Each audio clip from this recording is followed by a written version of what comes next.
네, 앞서 들으셨다시피 뉴욕 증시는 특별한 방향성이 없는 가운데 원전과 같은 장중 이 개별적인 종목 차별화 장세들이 이뤄지고 있습니다. 자, 그런 가운데 오늘 우리 증시에서도 관련된 내용을 삼아 이슈들을 좀 많이 좀 체크를 해보셔야겠는데요. 자, 오늘도 모닝뉴스 6가지 중요한 소식들 모아봤습니다.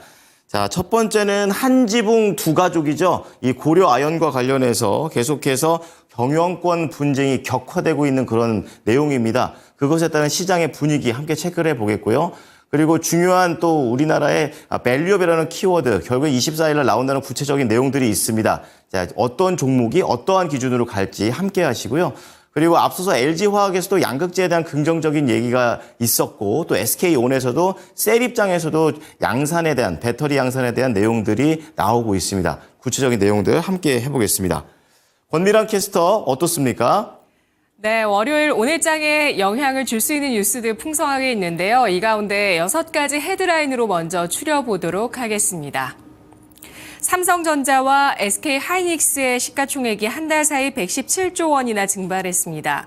고려아연 거래량 중 개인의 비중이 60%에 달하고 있는데요. 일부는 비투를 감행해서 상승에 베팅하고 있습니다.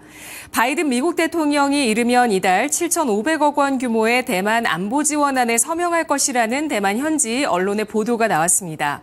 코리아 밸류업 지수가 내일 나올 것으로 보입니다.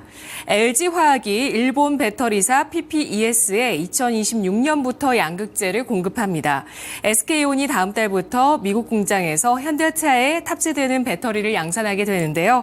먼저 삼성전자, SK하이닉스 시가총액 한 달 사이의 증발에 대해서 알아보도록 하겠습니다. 반도체 업황 우려에 최근 한 달 사이 삼성전자와 SK하이닉스의 시가총액이 120조 원 가까이 증발했습니다.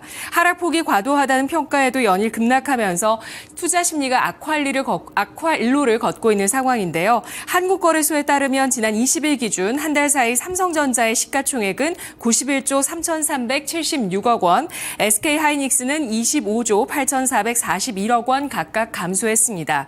두 종목을 합하면 시가총액의 감소 규모는 117조 1,817억 원에 달하며 이들 종목의 주가는 같은 기간 각각 20%, 21%대로 급락했는데요. 특히 삼성전자의 코스피 내 시가총액 비중은 21.14%에서 17.78%로 2년 만에 최저 수준을 나타내고 있습니다. 외국계 증권사 모건 스탠리가 피크아웃 가능성을 제기하면서 SK하이닉스에 대해서 반토막 목표가를 제시하는 등 비관적인 전망을 내놓으면서 반도체 종목에 대한 투자 심리가 더욱 악화되는 모습인데요. 증권가에서는 낙폭이 과도하다고 보고 있지만 단기간에 하락 추세가 반전되기는 어려울 것이라는데 의견이 몰리고 있습니다. 한편 연준이 최근 기준금리를 50bp 인하한 가운데 한국무역협회는 미국 정책금리가 1%포인트 인하가 되면 한국의 세계 수출이 0.6% 증가할 것이라는 전망을 내놓기도 했는데요. 금리 인하에 따른 삼성전자 등 반도체주의 실적 전망에 있어서 긍정적인 요소가 될 수 있다는 내용도 나오고 있습니다. 하지만 이런 가운데 거래소와 금융감독원은 최근 모건 스탠리가 SK하이닉스의 매도 리포트를 발간하기 전에 SK하이닉스 주식을 대량 매도했다는 의혹에 대해서 자본시장법 내 위반 사항이 있는지 여부 조사에 들어가기로 했다는 소식 나오고 있는데요. 관련주로는 삼성전자, SK하이닉스, 한미반도체, DI, HPSP 등을 꼽을 수가 있습니다. 삼성전자의 주가를 보시면 4월에 86,000원, 7월에 88,800원 고점을 형성했고요. 그리고 8월 초에 86,000원 고점을 형성한 이후에 하락 추세가 가팔라지는 모습을 나타내고 있습니다. 바로 금요일장에는 1년 5개월 만에 최저치를 경신하는 움직임이 나타나면서 어느 선에서 낙폭이 지지가 될지 주목이 되고 있는 상황인데요. 금요일 종가는 63,000원에 마감됐습니다. 다음은 고려아연 거래량 개인 비중 60%입니다. 최대 주주 영풍과 사모펀드 운용사 MBK 파트너스가 공개 매수를 진행하고 있는 고려아연의 주식 거래량 대부분이 개인 투자자들에게서 나오는 것으로 나타났습니다. 일부는 레버리지를 사용해서 시세 차익을 노리는 투기성 거래 양상을 보이고 있어서 투자자들의 주의가 요구되고 있는데요. 한국거래소에 따르면 공개 매수 개시 이후에 3거래일 동안 고려아연 거래량 중 개인의 비중 58.2%를 차지했습니다. 기관은 18%대, 외국인이 21.5%인데 비해서 월등하게 많은 수준이었는데요. 또한 고려아연의 신용잔고는 공개매수 시작 전 대비해서 127.65%나 급증했습니다. 고려아연의 주가는 공개매수 시작 전 대비해서 32.2%가량 올라와 있는 수준이며 MBK 파트너스는 기존 제시했던 공개매수가 66만 원에서 상향할 생각은 없다는 입장인데요. 이런 가운데 고려아연의 최윤범 회장과 자사 주요 주주인 한화그룹의 김동관 부회장이 추석 연휴 직후 회동을 한 것으로 전해지고 있습니다. 재계에서는 한화그룹이 이번 경영권 분쟁에서 백기사로 나서겠다는 방침을 굳힌 것 아니냐는 추측이 나오고 있는데요. 한편 싱가포르에 본사를 둔 글로벌 독립리서치 스마트카르마는 MBK 파트너스가 제기한 고려아연의 부실 투자와 수익성 악화, 유증 등으로 늘어난 유통 주식 수 등에 대한 우려가 타당하다고 분석을 하기도 했습니다.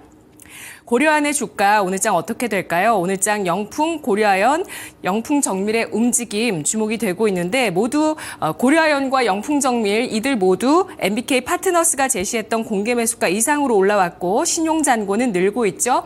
향후 주가 추이 지켜보시기 바랍니다. 다음 소식은 바이든 이르면 이달 7,500억 원 규모 대만 안보 지원안 서명입니다. 조 바이든 미국 대통령이 이르면 이달 6,700만 달러, 우리 돈으로 약 7,575억 원에 달하는 대만 안보 지원안에 서명할 예정이라고 대만 현지 언론이 보도를 했습니다. 한 소식통은 이번 지원안이 작년 바이든 미국 행정부가 대통령 사용 권한을 발동한 이후에 사상 최대 규모라면서 미국 국방부의 승인을 거쳐 최종 단계에 있다고 전했습니다. 다른 소식통은 이번 2차 지원안에 이어서 3차 지원안도 계획 중이며 내년 1월 바이든 대통령 임기 종료 이전에 이루어질 것이라고 내다봤는데요. 한편 22일 오후 미국 상무부 대표단이 대만에 도착했습니다. 대표단은 대만산 드론의 연구 개발, 생산, 제작, 공급 상황을 점검하고 대만 정부 부처와 사흘 연속 회의를 할 예정이라고 하는데요. 이번 미국 대표단의 방문 목적은 중국의 홍색 공급망을 견제하기 위한 것이라고 전해지고 있습니다. 이런 가운데 이스라엘과 레바논의 무장정파 헤즈볼라가 접경지에 교전을 벌이고 있다는 소식 나오고 있죠.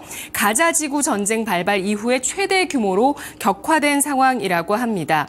이스라엘이 자국 접경지에 대한 공격을 멈추라고 헤즈볼라를 향해서 군사적으로 압박을 했지만 헤즈볼라가 굴하지 않고 반격을 하면서 이스라엘로 향해서 100발의 로켓을 발사했다는 소식 나오고 있는데 전면적 공포가 감돌고 있는 상황입니다.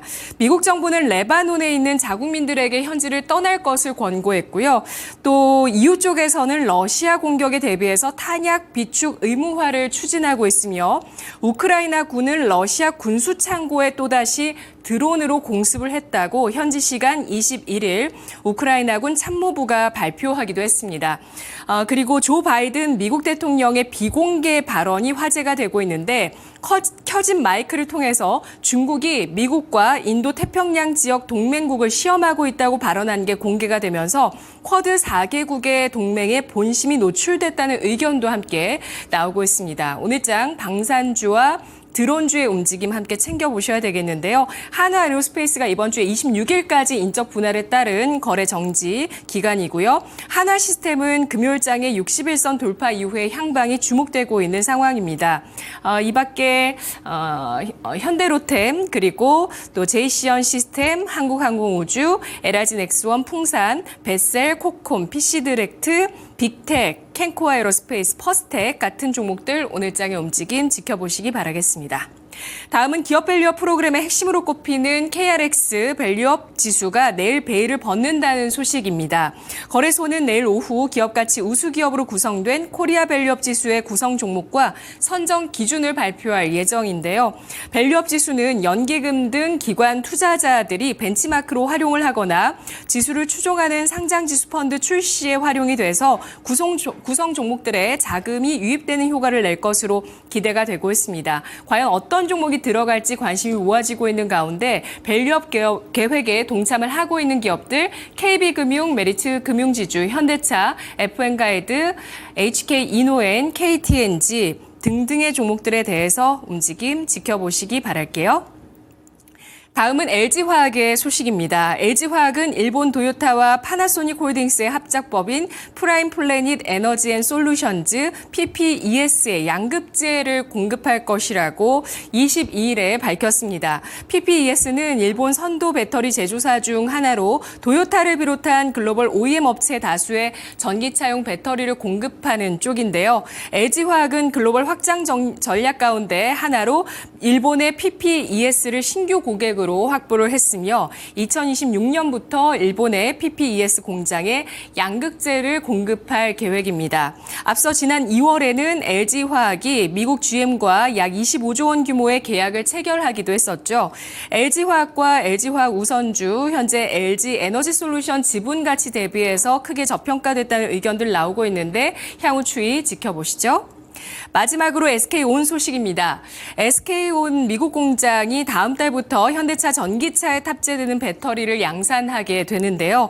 SK온은 당초 미국 완성차 업체 포드에 공급되는 배터리를 양산하던 생산 라인 일부를 현대차용으로 전환하는 작업을 진행해왔습니다. 이는 인플레이션 감축법상 혜택이 필요한 현대차와 또 리튬을 현재 공장 가동률 제고가 필요한 SK온의 이해관계가 일치한 결과로 해석이 되고 있는데요. 라인 전환에 따라서 조지아주 SK온의 공장의 가동률이 크게 오를 것으로 전망이 되고 있습니다. 오늘 장 SK이노베이션 우선주의 흐름도 챙겨봐야겠습니다. 지금까지 오늘 아침 6가지 모닝뉴스였습니다.